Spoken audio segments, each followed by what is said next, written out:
aí pessoal, tudo bem? Desde já eu peço a você, se inscreva no nosso canal, se você puder divulgue, compartilhe esse vídeo. Nosso interesse é falarmos de Jesus por meio das mídias sociais. Arrebatamento? O que seria isso? Do que se trata? O que a Bíblia fala sobre esse assunto? É sobre isso que eu queria compartilhar com você nesse vídeo. Com certeza esse é um dos assuntos mais polêmicos, que causa grande discussão no meio do mundo teológico. Eu não estou aqui para ficar falando de teologia, mas eu queria compartilhar um pouquinho daquilo que creio, daquilo que penso, daquilo que tenho estudado já há um bom tempo sobre esse assunto. O arrebatamento é encontrado na palavra de Deus, nós encontramos isso, essa palavra claramente descrita. 1 Tessalonicenses capítulo 4, a partir do verso 15, diz assim: Dizemos a vocês pela palavra do Senhor que nós, os que estivermos vivos, os que ficarmos até a vinda do Senhor, certamente não precederemos os que dormem.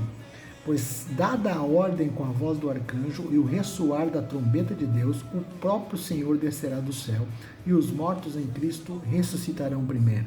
Depois disso, os que estivermos vivos seremos arrebatados, juntamente com eles nas nuvens, para o encontro com o Senhor nos ares, e assim estaremos com o Senhor para sempre.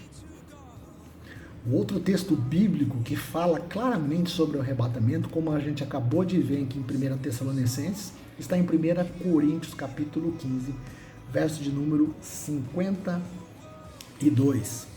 No momento, num abrir e fechar de olhos, ao som da última trombeta, pois a trombeta soará, os mortos ressuscitarão incorruptíveis e nós seremos transformados, pois é necessário que aquilo que é corruptível se revista de incorruptibilidade e aquilo que é mortal se revista de imortalidade. O verso 51 diz o seguinte: Eis que lhes digo um mistério, nem todos dormiremos, mas todos seremos transformados. Essa palavra dormiremos aqui fala sobre a morte. Ainda outro texto bíblico que aponta para o arrebatamento está em Apocalipse capítulo 4, verso 1. Diz assim: Depois dessas coisas olhei e diante de mim estava uma porta aberta no céu. A voz do que eu tinha ouvido no princípio falando comigo como trombeta disse: Suba para cá e lhe mostrarei o que deve acontecer depois dessas coisas. Essa porta aberta no céu é um símbolo, uma tipologia do arrebatamento bíblico. Outro texto bíblico onde nós encontramos a figura do arrebatamento está em João capítulo 14, do verso 1 ao 3. Diz o seguinte: Não se turbe o coração de vocês, creiam em Deus, creiam também em mim. Na casa do meu pai há muitos aposentos, se não fosse assim, eu lhes teria dito, vou preparar-vos lugar.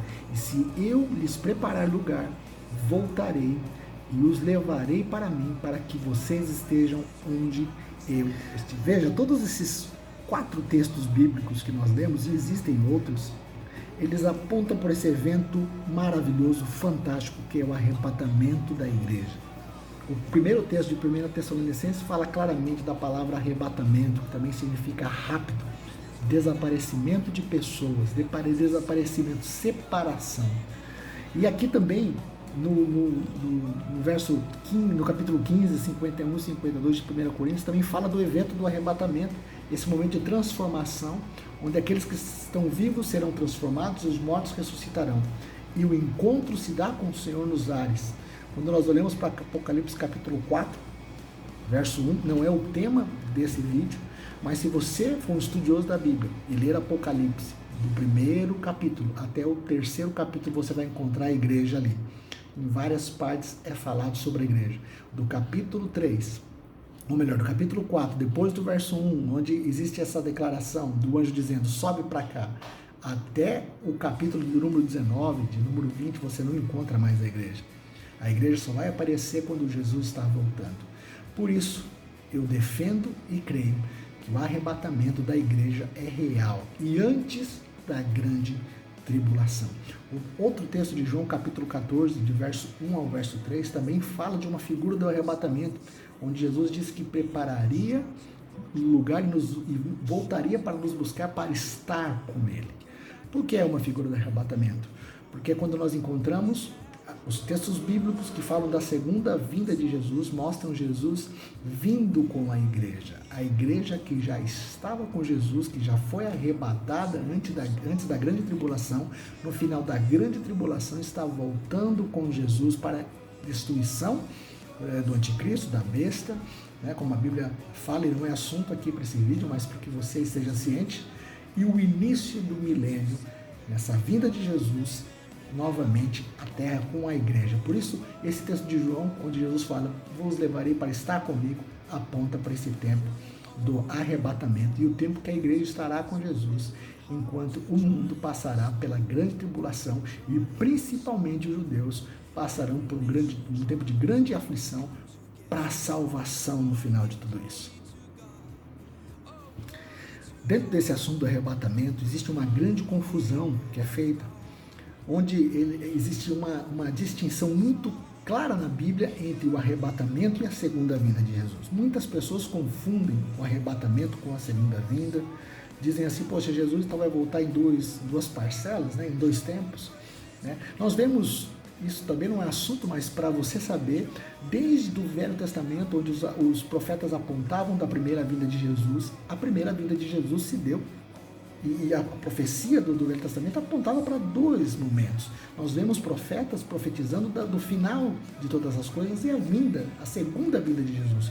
Mas lá atrás eles não entendiam assim, eles viam a vinda de Jesus como uma só, como somente a primeira vinda, mas desde o Antigo Testamento a segunda vinda estava profetizada. Entendemos, porém, que a segunda vinda de Jesus no final desta era, que se realizará de 2 maneiras diferentes, uma para o encontro da igreja com Jesus no arrebatamento e no final de todas as coisas, no final da grande tribulação para a implantação do milênio. Então, nós encontramos várias diferenças entre esses 2 momentos. Veja, quando nós olhamos para a palavra de Deus, nós encontramos o arrebatamento em um momento e a segunda vinda em outro momento, como eu acabei de falar. Mas o importante é nós identificarmos algumas diferenças. A primeira diferença que eu queria colocar, no arrebatamento nós encontramos a palavra de Deus nos garantindo o encontro da igreja, o encontro daqueles que receberam Jesus nas suas vidas, vai ser nos ares com Jesus. A Bíblia diz em 1 Tessalonicenses capítulo 4, verso 17, o encontro será nos ares. Agora, na segunda vinda, a Bíblia também aponta o momento em que Jesus irá retornar a essa terra e ele pisará sobre os montes das oliveiras. Inclusive, quando Jesus subiu, ele disse aos discípulos, como eu subi, eu voltarei no mesmo lugar, da mesma forma, eu descerei sobre esse monte.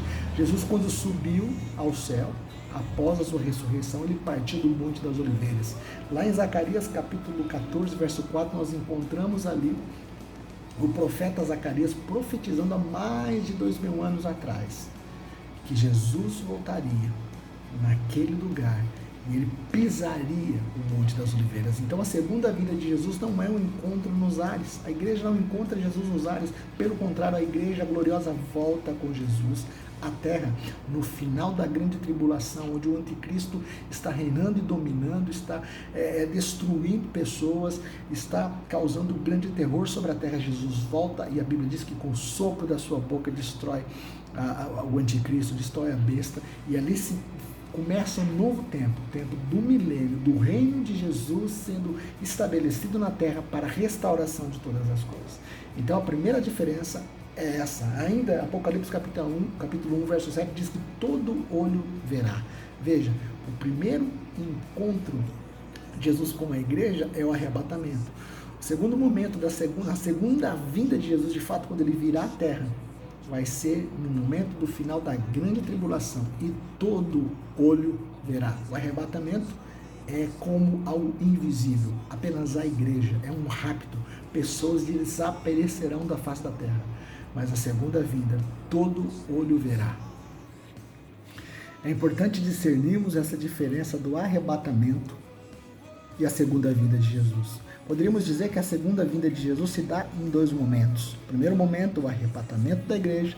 O segundo momento, a vinda gloriosa de Jesus. Outra diferença entre o arrebatamento da igreja e a segunda vinda de Jesus é que no arrebatamento da igreja, além do encontro ser nos ares, além de ser algo invisível, e enquanto a segunda vinda, Jesus vem e pisa sobre a terra, e é algo que todo olho verá, perceba, no arrebatamento a igreja sobe para encontro com Jesus nos ares.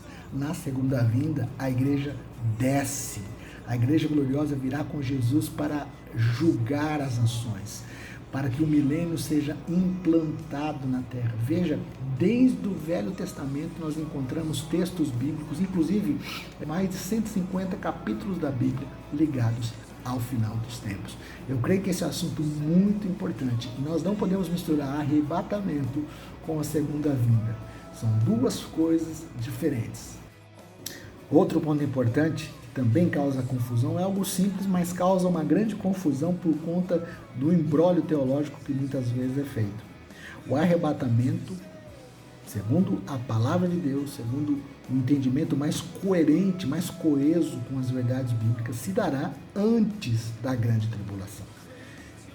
Enquanto a segunda vinda gloriosa de Jesus se dará no final da grande tribulação.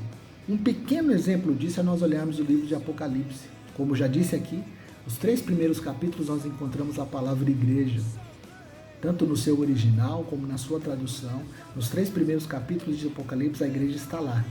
Depois de Apocalipse capítulo 4, 1, onde é um chamado que João ele é transportado, ele é raptado, ele vai para um lugar do terceiro céu, ele vai para o encontro com Deus para ver as coisas de um outro lugar.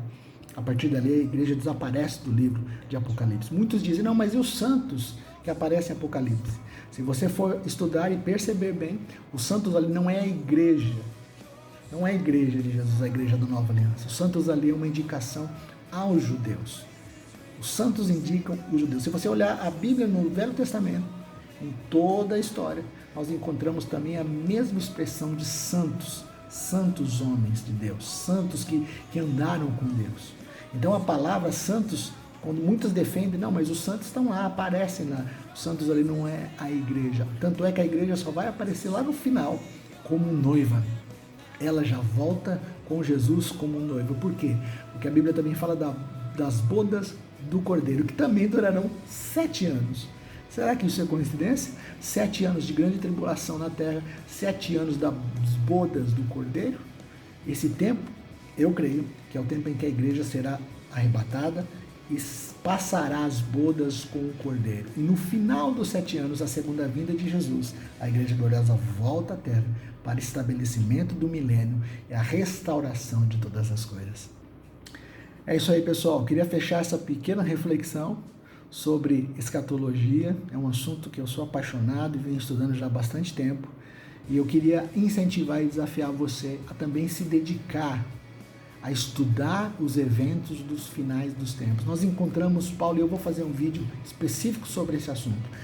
Em várias das suas cartas, Paulo falando com as igrejas, ele dizia, como eu falei com vocês sobre isso, como eu já expliquei sobre aquilo. Quando Paulo fala do anticristo, em vários momentos ele fala, como eu já disse para vocês, como eu já expliquei. O que isso nos indica? Isso nos indica que os discípulos, que os apóstolos, que a igreja primitiva falavam muito sobre esse assunto. Eles viviam na expectativa da volta de Jesus. Tanto é que eles se cumprimentavam, uma das maneiras deles se cumprimentarem era por Maranata. Um dizia ao outro, Maranata, ou seja, ora vem, Senhor Jesus. Eles viviam na expectativa da volta de Jesus. Por quê? Porque falavam sobre esse assunto, porque estudavam esse assunto, porque compartilhavam esse assunto. Queria desafiar você através desse vídeo. Pensar nisso, estudar sobre isso, orar por isso. Você que talvez está vendo esse vídeo que pode estar pensando, puxa, e como que eu faço para fazer parte desse povo que vai ser arrebatado quando Jesus voltar? Você precisa receber o Senhor Jesus na sua vida, confessar com seus lábios, crer no seu coração, como a palavra de Deus diz, e você será salvo. A partir desse momento você nasce de novo, acontece algo sobrenatural produzido pelo Espírito de Deus, que nos convence do pecado, da justiça e do juízo, e você passa a viver um novo tempo na sua vida. Te aconselho a buscar pessoas que também creem, como você em Jesus, e começar uma nova jornada, rumo a esse grande evento, ou o arrebatamento, ou se nós passarmos pela morte, quando Jesus voltar, a Bíblia diz que nós seremos ressuscitados e teremos nossos corpos transformados, que serão igualzinho ao corpo que Jesus tem hoje. Deus abençoe a sua vida. Se você puder, se inscreva em nosso canal. Estamos reativando aqui. Compartilhe o nosso vídeo, divulgue. Eu espero que nosso canal cresça para que a gente possa atingir mais pessoas. Eu quero cumprir aquilo que Deus me chamou para fazer. Espalhar as verdades do seu reino. Deus abençoe. Um grande abraço, pessoal.